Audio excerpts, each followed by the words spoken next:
रात दिन आप पार्टनर की यादों में तड़प रहे हैं, रात दिन आप रो रहे हैं, रात दिन आप उस इंसान को कॉल मैसेज करके डिस्टर्ब हो रहे हैं।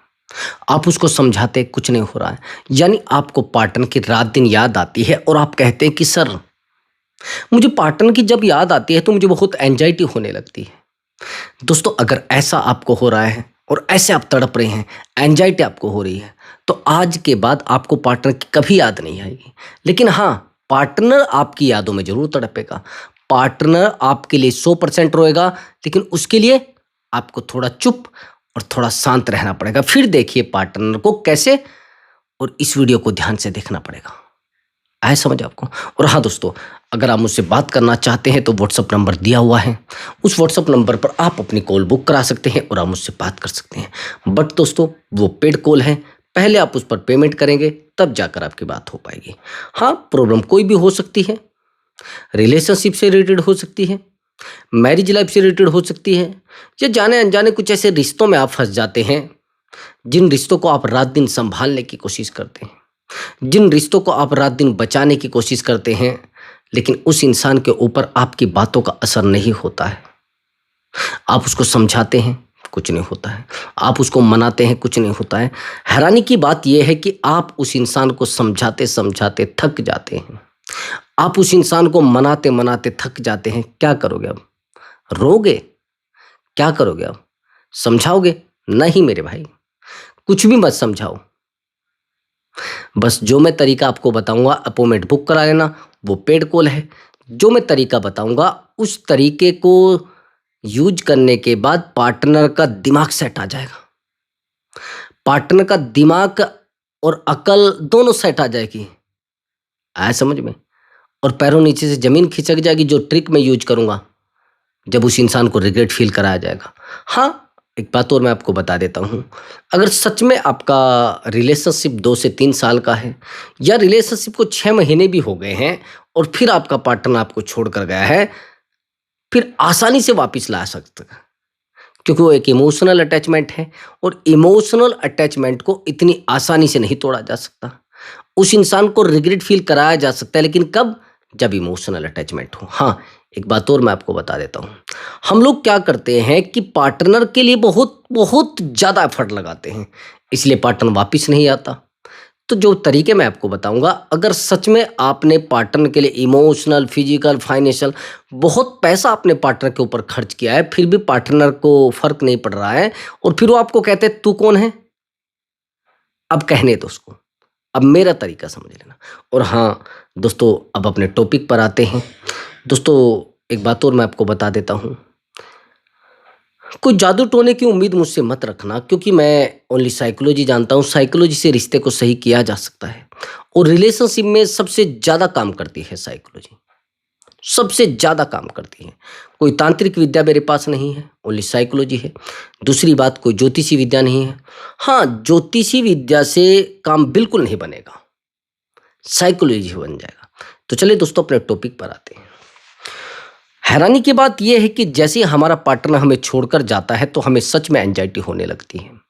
उसका रीजन ये भी होता है कि उस इंसान से हमारी बहुत ज़्यादा उम्मीदें जुड़ी होती हैं, और वो उम्मीदें इतनी गहराई तक, वो उम्मीदें इतने अंदर तक, वो उम्मीदें रात दिन उस इंसान के लिए हम अपने आप को खोए जा रहे हैं, रात दिन उस इंसान के लिए अपने आप को डुबोए जा रहे हैं। क्या होगा? रोगे उसके सामने जाकर? क्या होगा? गिड़गिड़ाओगे उसके सामने जाकर? ना तो गिड़गिड़ाने की जरूरत है, और ना रोने की जरूरत है, और ना समझाने की जरूरत है। अगर आप चाहते हैं उसको रिग्रेट फील हो, चाहते हो वो रो यानी रोए, तो आपको ये एंजाइटी बंद करनी पड़ेगी पहले। आप जो रात दिन अवेलेबल रहे हैं ना उस इंसान के लिए, आप जो रात दिन तड़पे हैं उस इंसान के लिए, वो तड़पना बंद करना पड़ेगा।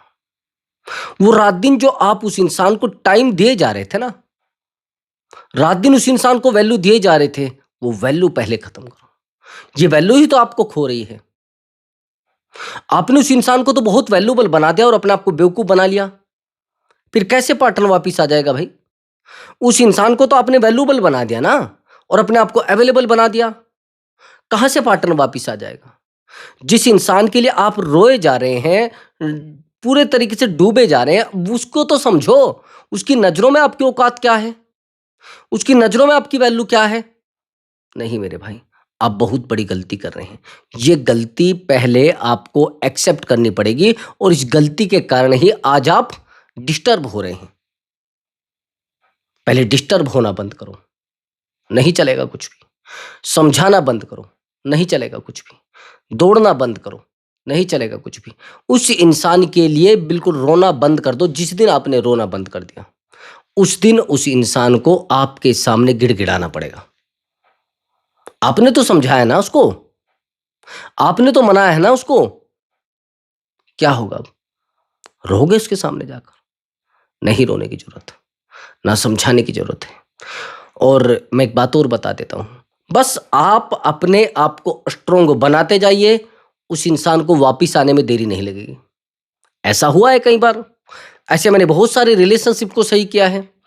जितना आज 3 पॉइंट मैं आपको बताने वाला हूं, ये तीनों पॉइंट आपके रिलेशनशिप को, अगर दरिया में भी बह गया है ना आपका रिलेशनशिप खाई में भी गिर गया है ना, आपका रिलेशनशिप कितना भी टूट गया हो, आपने पार्टनर के साथ फाइट कर ली है, आपने पार्टनर के साथ लड़ाई कर ली है, आपने पार्टनर को ब्लॉक कर दिया है, पार्टनर ने आपको ब्लॉक कर दिया है, आपने पार्टनर को थप्पड़ भी लगा दिए हैं, पार्टनर ने आपसे ड्रामा भी कर दिया है, तो भी पार्टनर से आपके रिलेशनशिप को कोई हटा नहीं सकता। दौड़ कर आएगा वापिस भाई, दौड़कर नहीं चिल्लाएगा कि यार मुझे वापिस रखो। लेकिन कैसे? रुकिए, सबसे पहले तो आज के बाद पार्टनर के लिए अपने आप को अवेलेबल रखना बंद कर दो। आज वो दूर दूर हुआ, लेकिन फिर अवेलेबिलिटी तो बंद नहीं की ना आपने भाई। वो पार्टनर अपने दिमाग से दूर हो गया है। जैसे आप बहुत ज्यादा अवेलेबल रहते हैं तो पार्टनर का दिमाग 7वें आसमान पर होता है, और जब पार्टनर का दिमाग 7वें आसमान पर होता है तो आप क्या करते हैं?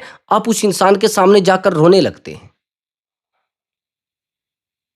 और बहुत ज्यादा अवेलेबल होने लगते हैं, और आप एफर्ट लगाने लगते हैं कि शायद मेरा पार्टनर वापिस आ जाएगा। ठीक समझे बात? आप ये सोचने लगते हैं कि पार्टनर वापिस आ जाएगा और आपके सामने आकर रोने लग जाएगा। यही तो सोचते हैं, और ये गलती, इस गलती का खामियाजा आपको भुगतना पड़ता है मेरे भाई। समझ रहे हैं? ये गलती आज के बाद मत करिए, उसके सामने जाकर रोइए मत। आज के बाद आप अपने आप को जितना बिजी रखना शुरू कर देंगे, जितना बहुत ज्यादा दूर उससे कर लेंगे, उतना ही वो इंसान आपके पास आना शुरू हो जाएगा। थोड़ा एग्जांपल मैं आपको दे देता हूं। अच्छा, आपने देखा है, अब मेरे पास एक काउंसलिंग आई थी। इस व्यक्ति का कहना, एक बहुत बड़ा बिजनेसमैन है, इसने कहा कि सर मैं मल्टीपल रिलेशनशिप में रहा हूं। एक रिलेशनशिप नहीं, मेरे एक टाइम पे 4-4 रिलेशनशिप रहे, एक टाइम पे 5-5-5 यानी 5 से 6 रिलेशनशिप भी रहे। लेकिन सर पता नहीं, इस रिलेशनशिप को लेकर मैं बहुत सीरियस हो गया हूं। मैंने कहा कैसे? कि सर जितने भी वो रिलेशनशिप थे उनमें ड्रामा था, मैं उनको वैल्यू ही नहीं देता था, मैं उनमें सीरियस ही नहीं रहता था, मैं उनके लिए अपने आप को अवेलेबल ही नहीं रखता था। और सर हैरानी की बात यह है कि मैं अपने आप को अवेलेबल तो रखता ही रखता नहीं था, उनके सामने रोता भी नहीं था। लेकिन इस रिश्ते में जितना मैंने सामने वाले इंसान को टाइम दिया है, जितना मैंने सामने वाले इंसान को वैल्यू दी है, उतना ही वो आपसे दूर भाग रहा है, उतना ही वो मुझसे बात करना बंद कर रहा है, उतना ही वो मेरी लाइफ में रहना बंद कर चुका है। सर क्या करूं? इसका कोई रास्ता बताइए। फिर मैंने कहा भाई आपकी स्टोरी क्या है? कि सर स्टोरी तो ये है कि सामने वाले इंसान की उम्र जो है वो मुझसे ज़्यादा है 3 साल। मैंने कहा कितनी? कि सर मेरी 43, सामने वाले की 44, हाँ 46। मैंने कहा फिर? सर हैरानी की बात यह है कि रिलेशनशिप बहुत पुराना है, लगभग 8 साल पुराना। लेकिन सर हैरानी की बात यह है कि इस रिलेशनशिप में मैं लूट चुका हूं। मैंने कहा कितना? कि सर डेली पैसा, हर महीने मैं इस महिला को 40,000 रुपये खर्च कराता हूँ, 40,000 रुपये देता हूँ। लेकिन जिन रिश्तों में मैं सीरियस नहीं हूँ उन पे मैं 1 रुपया भी नहीं खर्च करता है। जितने ज़्यादा इस रिलेशनशिप पर खर्चा किया गया है, उतना ही ये मुझसे दूर जा रही है। मैंने कहा कैसे? कि सर ये भी मैरिड है, मैं भी मैरिड हूँ, और सर ये एक हाउसवाइफ है, मैं एक बिजनेसमैन हूँ। और हैरानी की बात यह है कि सर मैं इस रिलेशनशिप के लिए अपने आप को खो चुका हूँ। रातों को नींद नहीं आती सर मुझे। जो दूसरी लड़कियां हैं सर, रात दिन मुझे कॉल करती रहती है, वो लेडी जी रात दिन मुझे मैसेज करती रहती है, लेकिन सर मैं उसको वैल्यू नहीं देता। मैंने कहा फिर रीजन ये था, ये जितना उसके पीछे दौड़ता था वो उतना आगे दौड़ती थी, जितना ये उसको टाइम देता था उससे टाइम नहीं लेती थी। उसका रीजन ये भी था कि ये अवेलेबल बहुत ज्यादा रहा है, और अवेलेबल होने के रीजन की वजह से वहां एक थर्ड पार्टी एंट्री कर चुकी थी। ये अपने ऊपर ध्यान नहीं दे रहा था, रात दिन इसी के लिए डिस्टर्ब रहता था, और एक थर्ड पार्टी एंट्री कर चुकी थी। वो थर्ड पार्टी पूरे रिलेशनशिप को खो गई, पूरे रिलेशनशिप की धज्जियां उड़ा गई, पूरे रिश्ते को कंगाल कर गई भाई। उसको समझाया, कुछ नहीं हुआ, उसको मना, कुछ नहीं हुआ। अब इसका कहना है कि सर मैं उस इंसान के लिए अपने आप को डुबो चुका हूं, आज तक नहीं वापस आई। और सर हाँ, एक बहुत बड़ी गलती ये भी थी कि ये उसको बहुत पैसा खर्च करता था उसके ऊपर। फाइनेंशियली वीक हो चुका था, वो स्ट्रोंग हो चुकी थी। ये वीक हो गया, वो स्ट्रोंग हो गई, और उसने इसके ऊपर ध्यान देना बंद कर दिया। जैसी थर्ड पार्टी आई, इसको पता लगा, इसकी बेचैनी और ज्यादा बढ़ गई। भाई समझने की कोशिश करना, जिस मोबाइल पर आपका ज्यादा इन्वेस्टमेंट होगा उसका ज्यादा ध्यान रखेंगे, या जिस मोबाइल पर आपका इन्वेस्टमेंट कम होगा उसका ज्यादा। आप कहेंगे सर जिस मोबाइल को हमने ज्यादा महंगा लिया होगा उसकी बहुत ज्यादा वैल्यू करेंगे, जिस गाड़ी को हमने जितना महंगा लिया होगा उसकी ज्यादा वैल्यू करेंगे। तो सीधी सी बात यह है कि सामने वाले इंसान का जो इन्वेस्टमेंट था वो इस महिला के ऊपर जाता था, और उस इन्वेस्टमेंट की वजह से आज सब कुछ खत्म, आज सब कुछ जीरो, आज सब कुछ हीरो से भी जीरो पे आ गया भाई। सामने वाले को समझाया जा रहा है, कुछ नहीं हो रहा है। सामने वाले इंसान को मनाया जा रहा है, कुछ नहीं हो रहा है। बस समझाना, मनाना, अपने आप को पूरे तरीके से डिस्टर्ब करना बंद कर दो मेरे भाई। क्या करोगे समझाकर? रिश्ते को बेहतर करोगे? क्या करोगे समझाकर? रोगे? क्या करोगे समझाकर? अपने आप को ड्रामाबाज बनाओगे? नहीं बनाना भाई, नहीं समझाना, और ना भागा दौड़ी करनी है। उस इंसान के लिए अपने आप को पूरे तरीके से प्रोवाइड मत करो। मैंने जैसे इसको कहा कि भाई देखो, उसके लिए अवेलेबल रहना बंद करो, इसको पैसा देना बंद करो, जैसे इसने पैसा देना बंद किया, मैंने किसको ट्रीटमेंट दिया जिसको कहते हैं रिवर्स साइकोलॉजी।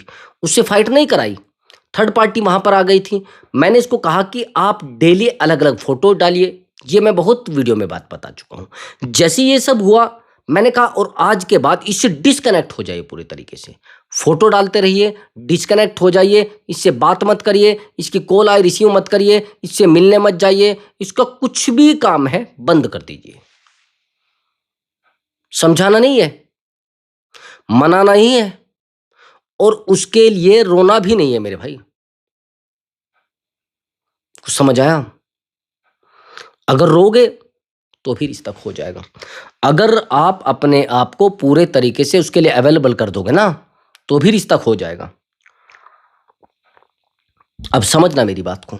उसको मनाना साइड, उसको समझाना साइड। मैंने कहा बिल्कुल समझाना बंद करो। उसने कहा कि करिए सर चली ना जाए, मैंने कहा नहीं जाएगी। जैसे ही सामने वाले इंसान, उसको तो डेली नीड थी पैसे की, उसको तो डेली नीड होती थी पैसे की भाई। और जब उसको डेली नीड होती थी, मैंने कहा भाई देखो उसको तो नीड है। अब देखो उसका कॉल आने लगा इस व्यक्ति को, इस बंदे को जब बार बार कॉल आने लगा, ये कहने लगा कि सर उसका बहुत सारे कॉल आ रहे हैं, क्या करूं मैं? मैंने कहा उठाओ मत। उसने कहा सर बहुत सारे मैसेज आ रहे हैं। मैंने कहा सीन मत करो। जब बहुत सारे कॉल आ रहे हैं, बहुत सारे मैसेज आ रहे हैं, सीन ही मत करो। और उसके सामने रो मत जाकर, उसके सामने गिड़गिड़ाओ मत जाकर, बिल्कुल भी। समझाने की जरूरत नहीं है, मनाने की जरूरत नहीं है, और उसके लिए रोने की जरूरत नहीं है। अगर आप रात दिन उस इंसान के लिए रो रहे हो, रिश्ता खत्म। रात दिन उस इंसान को समझा रहे हो, रिश्ता खत्म। एक बात और ध्यान रखना, उस इंसान को समझाते समझाते थक जाओगे। जैसे उसकी कॉल आने लगी, अब थर्ड पार्टी तो थी, उसको पता था। जैसे उसकी कॉल आने लगी, मैंने कहा भाई कॉल मत उठाना। लगभग 150 कॉल आ गई। हैरानी की बात, ज़्यादा दूर तो वो रहती नहीं थी, इसके घर पहुंच जाती है। और इसके घर पहुंचने के बाद उसने कहा मैं आपकी वाइफ के सामने सब कुछ बात करूंगी, तूने ऐसा क्यों किया मेरे साथ? मैंने कहा इसके कहने दो, ये तो वो काम हो रहा है भाई, उल्टा चोर कोतवाल को डांटे। तो जब ये चीज आई तो इसने कहा कि मुझे पर्सनल बात करनी। ठीक है चलो करो। मैंने कहा इसके लिए अवेलेबल रहना बंद करो, इसको कॉल मैसेज मत करना। इसने कहा ठीक है सर। अब इसने बार बार इसको समझाया, ये इसके सामने रोने लगी कि यार तूने ऐसा क्यों किया। मैंने कहा कहने दो ना, क्या हो जाएगा, समझाने दो, क्या हो जाएगा। अब ये चीजें बहुत गहराई तक हुई, कॉल मैसेज खत्म, कॉल खत्म, हर चीज खत्म। तो अवेलेबिलिटी तो थी ना। सामने वाले इंसान का दिमाग सेट हो गया, मैसेज सीन नहीं किए गए, कॉल तक नहीं देखी गई, बार बार मैसेजों पर वैल्यू नहीं दी गई। मैंने कहा मैसेज सीन मत करना, कॉल करेगी तो ही बात करना। इसको कहा कि भाई इसको बोलो कि थर्ड पार्टी के साथ रहना है, मेरे साथ रहना है। इसने कहा आपको कैसे पता लग गया? भाई पता लग जाता है। जिस इंसान से कोई इंसान इमोशनल अटैचमेंट में रहता है, उस इंसान के बारे में सब कुछ पता होता है। मैं भाई हर चीज का पता होता है, हर तरीके का पता होता है। आखिर में चीजें बनी नहीं पाती, समझाया जाता है, मनाया जाता है, कुछ नहीं होता। तो रोने की जरूरत नहीं है, समझाने की जरूरत नहीं है, और उस इंसान के पीछे दौड़ने की भी जरूरत नहीं है। समझ गए?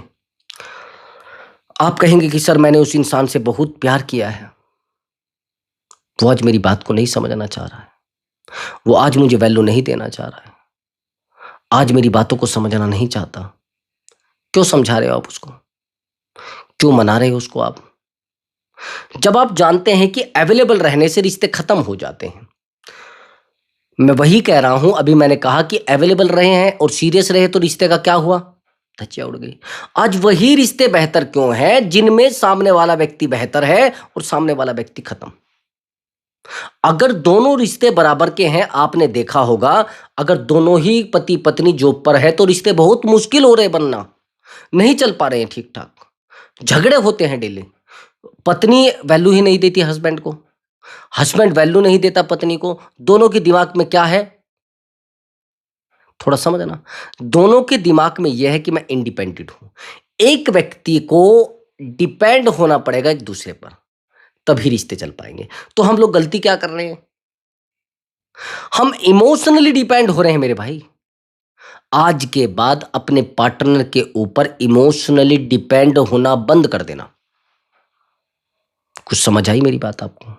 इमोशनली डिपेंड होना बंद कर देना। और जब आप इमोशनली डिपेंड किसी के ऊपर हो जाते हैं ना, सामने वाला व्यक्ति वैल्यू नहीं देता आपको, बिल्कुल भी वैल्यू नहीं देना उसको। मैसेज नहीं करना, कॉल नहीं करना, समझ गए? और उसके लिए रोना भी नहीं। अगर आप किसी इंसान के ऊपर इमोशनली डिपेंड हो गए, वो आपको छोड़कर भाग जाएगा। और जिस दिन आपने उसको बता दिया कि देखो मैं आपके बिना सो नहीं पाता रात में भी, तो क्या करूं, वो कहेगा तो क्या करूं। आप यकीन मानिए, जिस दिन आपका पार्टनर गलत हो जाता है ना, किसी थर्ड पार्टी को लेकर आ जाता है, उस दिन आपके पास एक एनर्जी आ जाती है कि मेरे पार्टनर में कुछ प्रॉब्लम है भाई। ऑटोमेटिक आपको पता लग जाता है ना। ये मैं बात गलत कह रहा हूं क्या? आपने देखा होगा कि सच में पता लग जाता है। लेकिन पार्टनर के ऊपर आपकी बातों का फिर असर नहीं होता है। आप तो मनाते रहते हैं उसको, आप तो समझाते रहते हैं उसको, आप रोते रहते हैं उसके सामने, कुछ नहीं होता है। तो मेरे भाई थोड़ा रुकिए, थोड़ा शांत हो जाइए, थोड़ा चुप हो जाइए। सामने वाला इंसान सच में आपके सामने आकर रोएगा। समझाने की जरूरत नहीं है, मनाने की जरूरत नहीं है। एक तो एक बात का और ध्यान रखना, उससे कॉल पर बात करना बिल्कुल बंद कर देना कुछ टाइम के लिए। देखो आप कहेंगे कि सर कॉल पर बात करना बंद करें तो कहीं रिश्ता ना खत्म हो जाए। किसी भी रिश्ते को बेहतर करने के लिए उसमें थोड़ी डिस्टेंस देना जरूर, थोड़ी दूरी बनाना जरूरी होता है, ताकि दूरी बनाई जाए और सामने वाले इंसान को रिग्रेट फील हो। समझ गए मेरी बात को? तो आप ये जो रात दिन डूबे जा रहे हैं ना रिश्ते में, ये भी तो खत्म कर रहा है रिश्ते को, ये भी तो खोखला कर रहा है रिश्तों को। समझ रहे? इसे पहले रोकिए। अगर आपने इन चीजों को रोक लिया और ऐसा आपने कर दिया तो शायद रिश्ता बहुत हद तक ठीक हो सकता है। और ये भी मैं दावे के साथ कह सकता हूँ कि अगर आप सामने वाले इंसान पर डिपेंड ना रहे तो आप रिश्ते को आसानी से सही कर सकते हैं। कॉल मैसेज करके तो आप अपनी वैल्यू खत्म कर रहे हैं।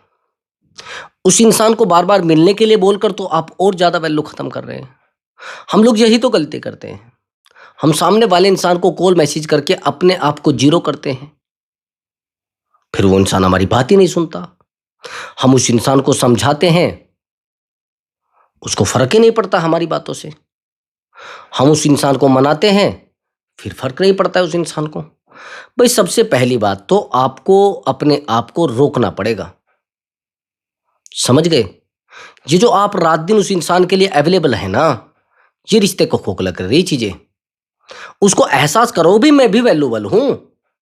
ये जो अवेलेबल है ना, आप उसको शो तो कराओ कि मैं वैल्यूबल हूं। और ये जो शो नहीं करा पा रहे, आप फिर सामने वाला इंसान आपको आकर कह रहा है कि यार देखो मुझे बार बार कॉल मत किया करो, मैं डिस्टर्ब रहता हूं। अरे मेरे हस्बैंड घर आ जाते, मेरी वाइफ मुझे बार बार दे। ये वही तो इंसान है जो पहले कहता था अरे मेरे तेरे सामने तो कुछ भी नहीं है, सब कुछ तू ही है, सब कुछ तू ही वैल्यूबल है। क्या करोगे? रोगे उसके सामने जाकर? क्या करोगे? गिड़गिड़ाओगे उसके सामने जाकर? ना तो रोने की जरूरत है और ना गिड़गिड़ाने की जरूरत है। बस तरीका है आपका चुप रहना। जितना आप चुप रहोगे उतना रिश्ता बेहतर होगा। मनाना बहुत बड़ी गलती, समझाना उससे भी बड़ी गलती। उस इंसान के लिए अपने आप को अवेलेबल मत करो मेरे भाई, रिश्ता खराब हो जाएगा, रिश्ता आपसे दूर हो जाएगा। मनाना समझाना बहुत बड़ी गलती है। मना तो लोगे, मैं मानता हूं, लेकिन सामने वाला इंसान अगर अकेला हो तब मना सकते हो, लेकिन वहां पर थर्ड पार्टी है, फिर कैसे मना लोगे भाई? वो तो दूसरे वाले इंसान के चंगुल में फंसा है। तो अगर आप अवेलेबल रहे और अवेलेबल नहीं रहे और पॉजिटिव रहे तो रिश्ता बेहतर हो जाएगा। ये जो तरीका मैंने बताया है उसको फॉलो कर लेना। तो दोस्तों मिलता हूं एक नई वीडियो के साथ, तब तक के लिए नमस्कार।